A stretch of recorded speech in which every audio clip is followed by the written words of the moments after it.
kasih. K apa pertama? Kata-kata pendukung.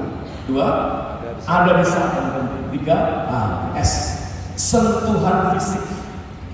Bagaimana sentuhan fisik merupakan bukti dari seseorang yang mengasihi.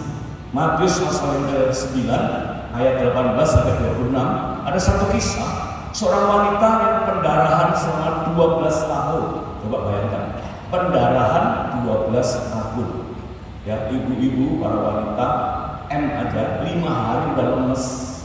Bawaannya mungkin-mungkinan, suami nggak salah apa-apa langsung dimarahin. Ya Pak, ya, salahku apa? Enggak ada sih, tapi kok marah-marah? Tak tahu bawaannya marah aja. Itu kan PRS, ya kan? Itu kan bawaan. Nah ini 12 tahun, coba. Nah wanita ini dalam keadaan lemah, tak berdaya, mungkin uangnya juga habis untuk biaya pengobatan, udah nggak ada harapan lagi. Hanya ada satu harapan, yaitu jika ku jamah saja jubah, ada sentuhan fisik dengan Yesus, maka aku akan sembuh. Ini iman yang perlu ditiru, saudara.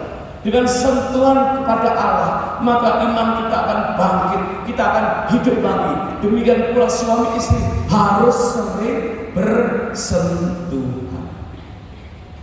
Pekerja dengan hormat, tolong duduk berdampingan.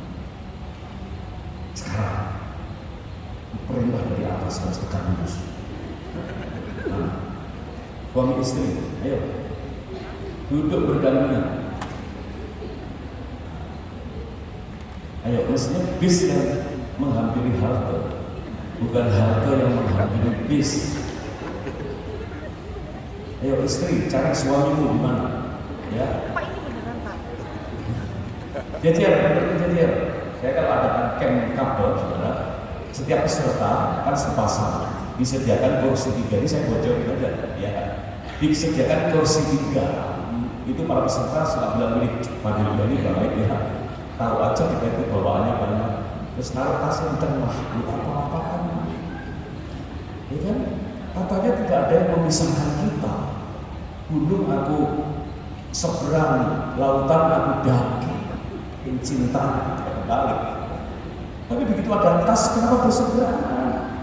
Jangan dong, tasnya taruh di pinggir, jejer, pegangan, ayo gandengan tangan, sentuhan fisik penting sekali. Ya.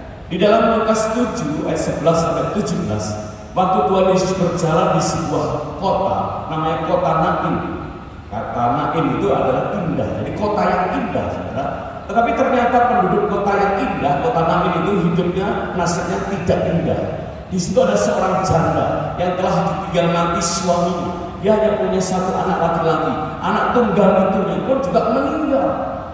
Ya. Mayat pemuda itu diusung dan ibunya menangis. Seorang janda yang kehilangan harapan.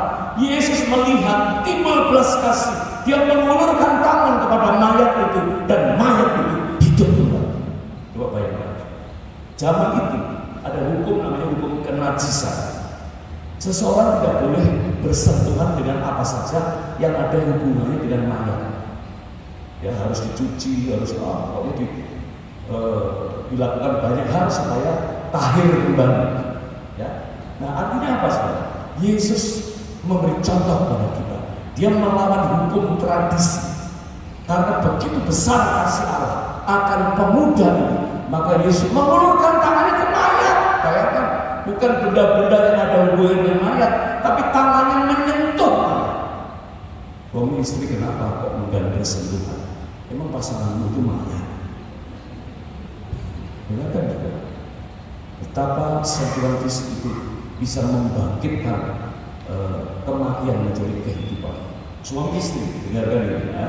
Ada pelajaran tentang ada data tentang the power of heart, kuasa pelukan.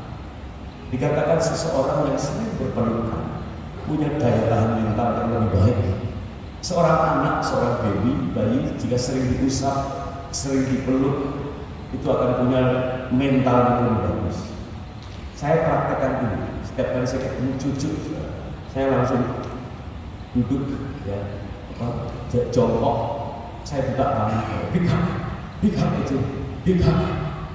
Ya opa, wah, dia langsung datang ke dada saya. Aduh, ya, ini mempraktekkan sentuhan fisik bid'ah. Waktu saya bicara seperti ini di sebuah camp, setelah selesai ada yang komplain, Pak, boro-boro bergandengan tangan, ya, boro-boro berpelukan, gandengan tangan aja di depan orang-orang itu pamali, Pak. Di suku kami nggak ada ceritanya yang begitu. Ya itu suku lo. Tuhan Yesus tidak begitu. Dia selalu ingin itu anak-anak disentuh, ya kan? Waduh, sentuhan fisik itu sesuatu yang sangat-sangat membuktikan kasih yang begitu besar. Ayo suami istri, sering-seringlah bersentuhan, ya, digandeng, seneng dah lah pokoknya. Lu waktu pacaran aja nggak boleh gandengan, maunya gandengan terus. Oh, kawat ini anak muda nih. Kalau saya bilang gitu di bimbingan pranikah ada seperti yang tanya, Pak, kalau nyebrang masa nggak boleh digandeng? Gak boleh dong. Lo kan nyebrang bahaya kalau nggak gandengan, ya kan? Digandeng, tapi masa sehari nyebrang 7 kali? Ya bisa digandeng, kan? Ya kan? Masih pacaran belum boleh bergandengan, gandengan terus. Begitu sudah menikah harusnya gandengan, malah nggak gandengan. Ini gawat orang Kristen sekarang, ya kan? Ayo pegang tangannya. Saya paling suka, saudara, itu memegang jari kelingking istri saya. Kalau saya jejer duduk atau jalan, saya pegang kelingking, pasti dia senyum-senyum. Bukan senang genit ya. Pasti dia bilang gini, ini kan yang tidak berubah dari diriku. Iya. Karena semuanya yang tadinya langsing sekarang langsung.